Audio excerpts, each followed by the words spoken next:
मलाई सधैँ बोलाउनु, मलाई सधैँ बोलाउनु, न जीवन देउला साठी, न जीवन देउला साठी, मलाई सधैँ बोलाउनु, न जीवन देउला साठी, न जीवन देउला साठी,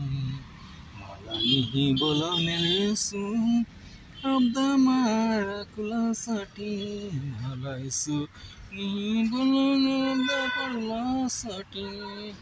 मलाई सधैँ बोलाउन शिर देउलासाठी, मलाई बोलाउन सुरद देउलासाठी, मलाई सधैँ बोलाउन न जीवन देउलासाठी, न जीवन देउलासाठी, मलाई निराकुला खाली पूर्ण, मलाई निराकुला खाली पूर्ण, ईशुदेव पवित्र आत्मा देउलासाठी, मलाई सधैँ बोलाउन पवित्र आत्मा देउलासाठी, देउलासाठी.